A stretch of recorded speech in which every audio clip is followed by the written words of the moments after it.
आपल्याला ना सिलेबस सुरू करायचा आहे. तर मी सगळ्यात सुरुवातीला भगवद्गीता घेणार आहे. तर भगवद्गीतेमधला आपल्याला दुसरा आणि 15वा अध्याय आहे. आवाज क्लिअर आहे? Yes ma'am. हां. तर पहिला जो अध्याय आहे तो अर्जुन विषाद योग आहे. याच्यामध्ये सुरुवातच ही रणभूमीवरून झालेली आहे आणि या रणभूमीवर श्रीकृष्ण, अर्जुन, पांडव, कौरव हे सगळे जमलेले आहेत. आपल्याला साधारणपणे युद्ध का झालं किंवा युद्धाच्या पाठीमागलची पार्श्वभूमी थोडक्यामध्ये माहिती आहे. जेव्हा या युद्धभूमीवर सगळे येतात, युद्धाचा शंख पुकारणार असतात, तेव्हा अगदी सुरुवातीला ह्या पहिल्या अध्यायामध्ये असं दाखवलेलं आहे की धृतराष्ट्र ज्यांना दिसत नाही ते सिंहासनावर बसलेले आहेत आणि संजयला म्हणत आहेत की जे काही रणभूमीवर होत आहे ते मला सांग. आणि संजय हा सांगत आहे आणि सांगत असताना तो असं म्हणतोय धृतराष्ट्रांना की रणभूमीवर एकीकडे कौरव थांबलेले आहेत, एकीकडे पांडव थांबलेले आहेत आणि अगदी मध्यभागी श्रीकृष्णाला, ज्या श्रीकृष्णाने अर्जुनाचं सारथ्य स्वीकारलेलं होतं. सारथ्य म्हणजे माहिती आहे? सारथ्य म्हणजे सारथी, रथ चालवण्याचं काम हे श्रीकृष्णाने स्वीकारलेलं असतं. आणि अर्जुन जेव्हा श्रीकृष्णांना म्हणतो की रथ मध्यभागी नेऊन थांबव, मला पलीकड कोण आहे हे पाहायचं आहे. आणि ज्या वेळेस रथ मध्यभागी थांबवला जातो आणि पलीकडच्या साईडला कौरवांकडे जेव्हा तो अपतेष्ट पाहतो आणि श्रीकृष्ण जेव्हा प्रत्येक कोण कोण आहे युद्धभूमीवर हे सांगतात, तर तेव्हा अर्जुनाला खेद होतो. त्याला असं वाटतं की हे सगळे माझेच आहेत, हे माझेच भाऊ आहेत, हे माझेच आजोबा आहेत, हे सगळेच माझेच नातलग आहेत, जे माझेच रक्ताचे आहेत आणि यांना मारून मी युद्ध करून राज्य जिंकणं किंवा राजपद जिंकणं हे कितपत योग्य आहे. त्याच्या मनामध्ये कुठंतरी एक खंत, खेद तयार होते, त्याला दुःख वाटायला सुरू होतं आणि त्यावेळेस श्रीकृष्ण त्याला समजून सांगतात. हा अर्जुन विषाद आहे. विषाद म्हणजे त्याने मनातून व्यक्त केलेला खेद, दुःख हे या पहिल्या अध्यायामध्ये आहे. आणि श्रीकृष्ण त्याला सांगतायत की अरे तू कोण आहेस, तर तू एक क्षत्रिय आहेस आणि क्षत्रियाचा धर्म काय आहे, तर त्याचं जे निहित कर्म आहे तो निहित कर्म पार पाडणं हे क्षत्रियांचा धर्म आहे. जर तू युद्धभूमीवर युद्ध करत जिंकलास तर तू एक उत्तम राजा म्हणवला जाशील आणि युद्ध करत जर मृत्यू पावलास तर वीरगतीला प्राप्त होशील. मग आता तुला वीरगतीला प्राप्त व्हायचं आहे की एक उत्कृष्ट राजा म्हणून सिद्ध व्हायचं आहे ते तू ठरव. आणि जर युद्धभूमीवरून जर तू पाय काढता घेतलास, तू युद्ध केला नाहीस, तर तुला पळकुट असं समजलं जाईल आणि तुझ्या वंशावर हा कायमस्वरूपी डाग राहील. त्यामुळे युद्ध करत एकतर वीरगती प्राप्त कर, वीरमरण प्राप्त कर, अन्यथा युद्ध जिंकून एक उत्कृष्ट राजा, स्वतःला पराक्रमी तू सिद्ध कर.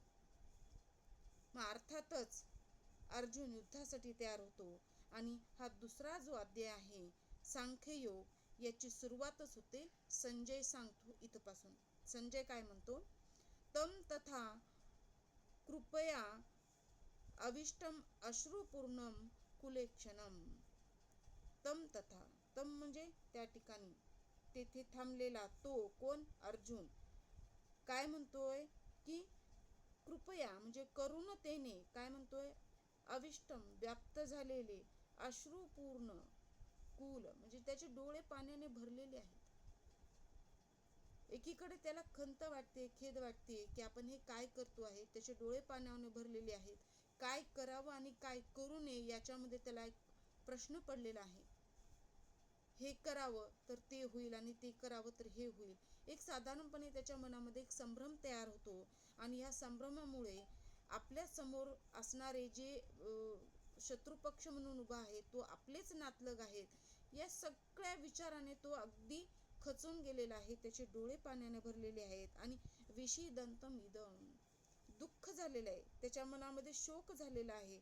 आणि तो काय म्हणतोय की वाक्यमुवाच मधुसूदन, मधुसूदन म्हणजे श्रीकृष्णांना म्हणतोय. काय म्हणतोय पहा, की मी हे युद्ध करू शकत नाही. त्यावर श्रीकृष्ण उवाच, श्रीकृष्ण म्हणतायत त्याला की कुतस्त्वा, की कुतः कुठून, त्वम म्हणजे तुला, तुझ्यामध्ये हा कुठून हा भाव निर्माण झालेला आहे. हे अर्जुना, तुझ्यामध्ये अशा अशुद्ध गोष्टी, अशुद्ध म्हणजे ज्या तुझ्या पदाला किंवा तुझ्या वंशाला शोभनीय नाहीत, अशा गोष्टी तुझ्यामध्ये कुठून आल्या. विषमे उपस्थित, विषम म्हणजे अशुद्ध गोष्टी समुपस्थित तुझ्यामध्ये कुठून आल्या किंवा स्थित झाल्या. आणि काय म्हणतात की ज्या मनुष्याला जीवनाच्या मूल्याचे ज्ञान आहे त्याला या गोष्टी मुळीच शोभत नाही. तुला माहिती आहे, तुला कळतंय, फक्त तुझ्या मनामध्ये संभ्रम तयार झालेला आहे. कशामुळे, तर तू तुझे आपतेष्ट पाहिल्यामुळे तुझ्या मनामध्ये संभ्रम निर्माण झालेला आहे. खरे पाहता तू एक उत्कृष्ट, उत्तम, पराक्रमी असा राजा आहेस, योद्धा आहेस, क्षत्रिय आहेस. हा संभ्रम फक्त तुझ्या मनामध्ये आपल्या आप्तगणांना पाहिल्यामुळे झालेला आहे. आणि त्यावेळेस त्याला म्हणतात की जीवनाच्या मूल्याचं ज्ञान आहे तुला, आणि हे ज्ञान असताना तुझ्या मनामध्ये जे हे संभ्रम निर्माण झालेला आहे तो तुला शोभत नाहीये अर्जुना. आणि या गोष्टी मनुष्याला उच्चतर लोकात जाण्यात नाही तर ते त्यांच्या दुष्कृतीला कारणीभूत होतात. अनार्य जुष्टम स्वर्गम, म्हणजे एकतर तू स्वतःला सिद्ध करून स्वर्ग प्राप्त कर, अन्यथा जर तू हे न करता जर पळून गेलास तर काय होईल, दुष्कृतीला कारणीभूत होशील. म्हणजे तुझ्या वंशावर एक डाग पडेल, एक लांछन येईल की तू भेकडपणे पळून गेलास. म्हणून तू ठरव तुला काय करायचं आहे. पुढे म्हणतात, हे पार्थ, अशा हीन नपुसंकतेची कास धरू नको. तुझं शौर्य आहे, पराक्रम आहे, त्याच्यामुळे मला हे जमणार नाही, मला हे होणार नाही, मी हे करू शकत नाही, हा जो नेगेटिव्ह थिंकिंग आहे तुझ्यामध्ये, नकारात्मक विचार आहे, तो नकारात्मक विचार काढून टाक, कारण तुला हे शोभत नाही. आणि शूद्रम हृदय दौर्बल्यम, शूद्रपणाचं लक्षण आहे. हृदय दौर्बल्यम, हृदय म्हणजे अंतःकरण, मन, आणि मनाचा कमकुवतपणा तुझ्यामध्ये कदापिही शोभून दिसत नाही. म्हणून तू काय कर, त्यक्त्व, सोडून दे, उत्तिष्ठ, उठ, आणि परंतपः, तू काय कर, हे परंतप कर. तप कोणतं आहे, शत्रूला त्रस्त करण्याचं, शत्रूला हरवण्याचं, स्वतःला जिंकण्याचं जे तप आहे ते तप तू कर. यावरही अर्जुन काय म्हणतो पुढे पहा, अर्जुन म्हणतो, हे अरिसूदन. आता इथं पहा, प्रत्येक वेळेस श्रीकृष्ण आणि अर्जुनाला वेगवेगळी उपाधी दिलेली आहेत, उपनाम दिलेली आहेत, ते आपल्याला लिहून ठेवायचे आहे. आता या ठिकाणी काय म्हणलेलं आहे, अर्जुन श्रीकृष्णाला अरिसूदन म्हणतो. अरिसूदन हे मधुसूदन, मला पूजनीय असणाऱ्या, कथम म्हणजे कशा प्रकारे, मला पूजनीय असणाऱ्या भीष्म अहम, अहम म्हणजे मी, भीष्म, संख्ये म्हणजे काय, तर युद्धामध्ये द्रोणे म्हणजे द्रोणाचार्य, या युद्धामध्ये, ह्या रणभूमीमध्ये असणारे जे भीष्म द्रोणाचार्य आहेत, जे माझे वंदनीय आहेत, पूजनीय आहेत, तर अशांवर प्रतियोत्स्याने, त्यांच्यावर मी म्हणजे उलट प्रहार कसा करू, कारण त्यांना मी वंदनीय मानतो, मला त्यांच्या चरणाजवळ ठेवण्या इतपत माझी काय म्हणता येईल की थोडक्यात लायकी, किंवा मी त्यांना त्यांच्या चरणाजवळ ठेवण्या इतपत समजतो. आणि अशा माझ्या गुरूंवर, माझ्या मोठ्यांवर मी प्रतियोत्स्यामी, त्यांच्यावर मी कसा उलट प्रहार करू. पूजाहार अरिसूदना, ते माझ्यासाठी कसे आहेत, पूजाहार, पूजनीय आहेत, वंदनीय आहेत, आणि त्यांच्यावर मी ईशुभी म्हणजे काय, तर मी त्यांच्यावर बाणांद्वारे हल्ला कसा करू, त्यांच्यावर मी युद्ध कसं करू, त्यांच्यावर मी बाण कसे चालू. पुन्हा तोच प्रश्न विचारतो, वारंवार श्रीकृष्ण त्याला समजून सांगण्याचा प्रयत्न करतायत, त्याला त्याचे कर्म सांगण्याचा प्रयत्न करतायत, त्याचं कर्तव्य सांगण्याचा प्रयत्न करतायत. आणि पुन्हा पुन्हा अर्जुन श्रीकृष्णांना हाच प्रश्न विचारतो की माझ्या समोर जे आहेत ते वंदनीय आहेत, त्यांच्यासोबत मी युद्ध कसा करू. हे सांगताना एक उदाहरण म्हणतात ते की माझ्यासमोर भीष्म द्रोणाचार्य आहेत आणि त्यांच्यावर मी बाणांनी प्रतिहल्ला कसं करू. गुरु न हत्वा, गुरु म्हणजे गुरु आहेत माझे, हत्वा म्हणजे मी त्यांची हत्या कशी करू. ही महानुभावान, ती कशी आहेत, महात्मे आहेत, मोठे व्यक्ती आहेत. श्रेयो, श्रेय म्हणजे श्रेयस्कर आहेत. आणि भोक्तुम, जीवनाचा उपभोग घेणारे आहेत. भेक्षम, भिक्षा मागून, अपि म्हणजे सुद्धा किंवा जरी, इह या जीवनामध्ये, या लोकामध्ये जगणारे आहेत. म्हणजे ते कुठलीच अपेक्षा करत नाही जीवनाकडून, अगदी निस्वार्थपणे ती सेवा करतात. आणि अशा गुरूंना मी त्यांच्यावर बाण कसे चालू, त्यांची हत्या कशी करू. महात्मा समजणाऱ्या माझ्या गुरुजनांना मारून जगण्यापेक्षा, तो पुढे म्हणतोय पुन्हा, म्हणजे कितीही सांगितले तर पहिले पाढे 55.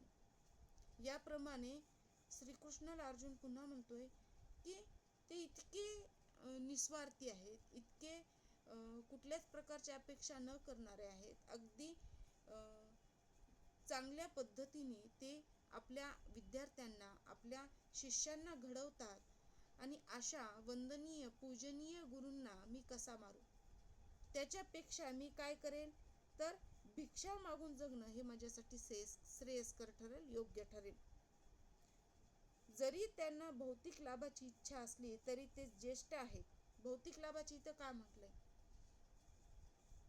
श्रीकृष्ण म्हणतात या ठिकाणी, अर्जुन असं म्हणतो की भौतिक लाभाची असं याच्यासाठी म्हटलेलं आहे की ते कौरवांकडून युद्धासाठी थांबलेले आहेत. म्हणजे एकंदरीत हे जे गुरु कौरवांकडून युद्धासाठी थांबलेले आहेत, त्यांचा नाविलाज असेल किंवा त्यांची इच्छा असेल, अनिच्छा असेल, काहीही कारण असू शकतो, पण त्यांना असं वाटतं की या कौरवांना राज्य भेटावं म्हणून हे त्यांच्याकडून उभे आहेत. म्हणून इथं म्हणतो तो की भौतिक लाभाची इच्छा असली तरी ते ज्येष्ठ आहेत, श्रेष्ठ आहेत. जर त्यांची हत्या केली तर आपले सर्व भोग रक्तरंजित होतील. म्हणजे स्वतःला तो कर्म दूषित होईल असं मानतो. कारण आपल्या संस्कृतीमध्ये असं म्हटलं जातं की आपले गुरु असतात, आपले वंदनीय जे असतात, तर त्यांना शब्दाने सुद्धा दुखवू नये, शब्दाने सुद्धा हत्या करू नये. आणि इथं साक्षात बाणांनी त्यांना हत्या करण्याचा प्रश्न उभा राहतोय. आणि यामुळे त्याला असं वाटतं की माझे कर्म सगळे दूषित होतील, रक्तरंजित होतील, त्याच्यामुळं मी हे करू शकत नाही. आणि पुढं म्हणतोय की त्यांच्यावर विजय प्राप्त करणे की त्यांच्याकडून पराजित होणे.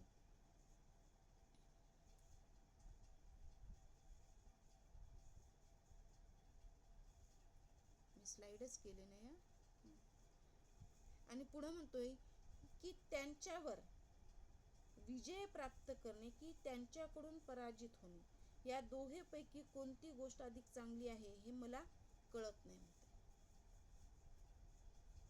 आता या भगवद्गीतेमध्ये समजतं असं म्हटलं जातं की आपल्याला आयुष्याचा सार सांगितलेला आहे.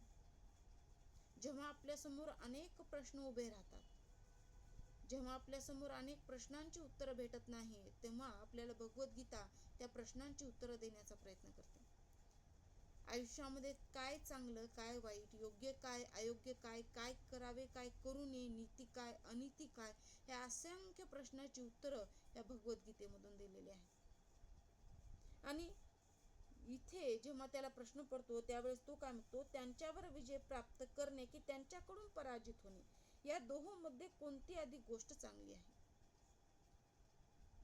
क्षत्रिय म्हणून तू काय करायला हवं हे श्रीकृष्ण त्याला प्रथम सांगतात. तरीही तो म्हणतोय की या गुरूंवर मी विजय प्राप्त करणं चांगलं की त्यांच्याकडून पराजित होणं चांगलं, हे मला कळत नाहीये. जर आम्ही धृतराष्ट्र पुत्रांची हत्या केली तर आम्हाला जगण्याची आवश्यकता नाही, तरी देखील युद्धामध्ये ते आमच्या समोर उभे आहेत. जर त्यांची धृतराष्ट्र पुत्र जे होते त्यांची जर मी हत्या केली तर आम्हाला जगण्याची इच्छा म्हणजे आवश्यकता नाही, तरी देखील युद्धभूमीमध्ये ते आमच्या समोर उभे आहेत.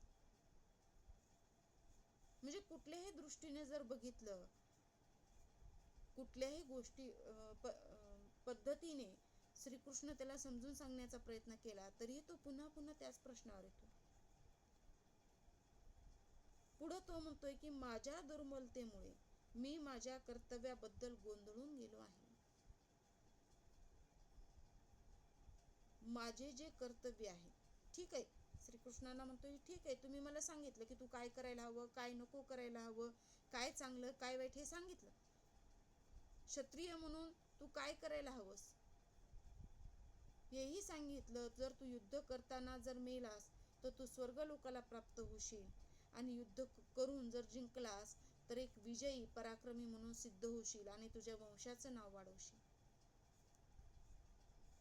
तरी पण माझ्या दुर्बलता माझ्यामध्ये दुर्बलता आली, मी क्षीण झालेलो आहे, मी स्वतःला मधूनच हरल्यासारखं मला वाटत आहे. कारण जर माझ्याच आप्तेष्टांना मारून जर मला राज्य मिळणार असेल तर ते काय कामाचं आहे का? आपल्याच लोकांची हत्या करून ते प्राप्त करणं कदापिही योग्य नाही असं मला वाटतं. म्हणून तो म्हणतोय की माझ्या कर्तव्याबद्दल मी गोंधळून गेलो आहे आणि माझी मनशांती नष्ट झालेली आहे. मन माझं सैरभैर झालेलं आहे. मनामध्ये असंख्य प्रश्नांचं वादळ उठलेलं आहे. कारण माझं मन, ह्या मनामध्ये जे उचमळून माझ्या प्रश्न येत आहेत त्या प्रश्नांची उत्तरं मी शोधण्याचा जेवढा प्रयत्न करतोय तेवढ्या प्रश्नांच्या गर्तेमध्ये मी खोलवर एखाद्या दरीमध्ये बुडून जावं तसा मी बुडून जात आहे. आणि अशा स्थितीत माझ्यासाठी निश्चितपणे सर्वात श्रेयस्कर काय आहे याबद्दल मी तुम्हाला विचारत आहे. तो पुन्हा म्हणतोय काय योग्य ठरेल. मी माझ्या कर्तव्याबद्दल तर गोंधळून गेलेलो आहे, माझी मनशांती नष्ट झालेली आहे, तर या स्थितीत माझ्यासाठी काय योग्य ठरेल हे मी तुम्हाला विचारत आहे. मी तुमचा शिष्य आहे, मी तुम्हाला शरण आलो आहे, कृपा करून मला उपदेश द्या. मार्गदर्शन करण्याचा सल्ला देतोय, मार्गदर्शन करण्याची विनंती करतोय. वारंवार श्रीकृष्ण समजून सांगतायत तरी पण जेव्हा रणभूमीवर आप्तेष्टांना पाहतो तेव्हा तो पुन्हा विचारतोय की माझ्या कर्तव्याबद्दल मी गोंधळून गेलेलो आहे, माझ्या मनामध्ये असंख्य प्रश्नांचं काहूर माजलेलं आहे, आणि अशा स्थितीमध्ये मी निश्चितपणे काय श्रेयस्कर हे मला कळत नाहीये, म्हणून मी तुम्हाला विचारत आहे. आणि पुन्हा तो अगदी आर्ततेने आर्तभावनेने म्हणतोय की अरे हरिसूदना, अरे मधुसूदना, अरे श्रीकृष्णा, मी तुझा शिष्य आहे आणि या अवस्थेमध्ये मला तारून नेण्यासाठी किंवा तरुण जाण्यासाठी मी तुला शरण आलो आहे, कृपा करून मला उपदेश कर. आणि याही पुढे जाऊन म्हणतो ज्या योगे माझ्या इंद्रियांना शुष्क पडणाऱ्या शोकाला नाहीसे करता येईल. शुष्क म्हणजे अगदी कोरडे पडणारे. माझे इंद्रिय म्हणजे माझे इंद्रिय अगदी अचेतन, म्हणजे माझ्या इंद्रियांना स्फुरताच भेटत नाही. माझी इंद्रिय अगदी स्तब्ध झालेली आहेत, काम करत नाहीयेत. शोकाला नाहीसे करता येईल असा उपदेशच मला दिसत नाही, म्हणजे उपायच मला दिसत नाहीये म्हणतो. हे सगळं काही माझ्या मनामध्ये विचारांचं काहूर माजल्यामुळं माझी सगळी जी पंचेंद्रिय आहेत ते पंचेंद्रिय कशी झालेली आहेत, ब्लँक झालेली आहेत, स्तब्ध झालेली आहेत, विचारांच्या आचारांच्या पलीकडे गेलेली आहेत, संभ्रमित झालेली आहेत, आणि मी स्थित झालो आहे. आणि अशा वेळेस मला कुठलाच उपाय दिसत नाहीये.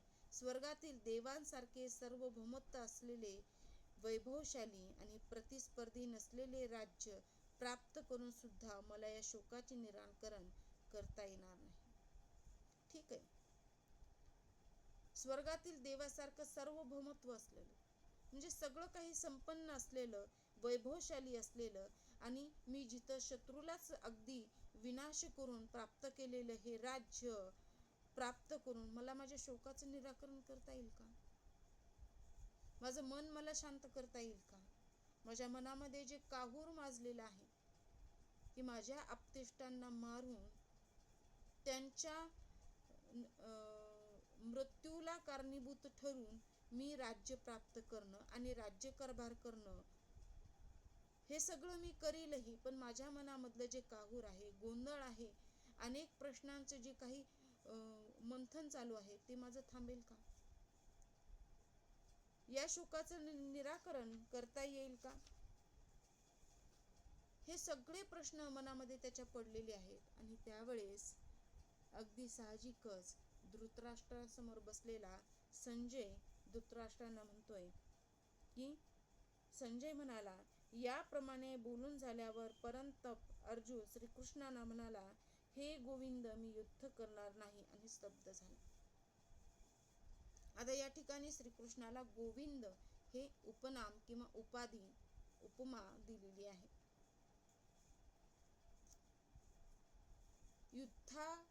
युद्धभूमीवरची जी काही परिस्थिती आहे, जी काही निर्माण झालेली सिच्युएशन आहे, ती सगळी धृतराष्ट्रासमोर बसलेला हा संजय पाहतोय आणि धृतराष्ट्रांना म्हणतोय की हे सगळं बोलून झाल्यानंतर अर्जुन श्रीकृष्णाला काय म्हणतो पहा, हे गोविंदा मी युद्ध करणार नाही, आणि स्तब्ध झाला. त्यानं त्याचा फायनल निर्णय देऊन टाकला आणि मोकळा झाला, मी युद्ध करणार नाही. त्याच्या मनामध्ये निर्माण झालेल्या काहुरानं त्याच्या मनावर अधिराज्य स्थापित केलेलं होतं, ते प्रबल ठरलेलं होतं, आणि त्याच्यामुळे त्याच्या मनाने निर्णय घेतलेला होता की युद्ध करायचं नाही. म्हणून तो अगदी निर्विकारपणे, अगदी ठामपणे श्रीकृष्णाला सांगून टाकतो की मी युद्ध करणार नाही, आणि जागेवर स्तब्ध होतो. हे भरतवंशा, ज्यावेळी दोन्ही सैन्याच्या मध्ये उभे राहून हास्य करीत श्रीकृष्ण खिन्न झालेल्या अर्जुनाला याप्रमाणे म्हणाले. त्याची अवस्था पाहिल्यानंतर त्याला असं म्हणतात की हे भरतवंशजा,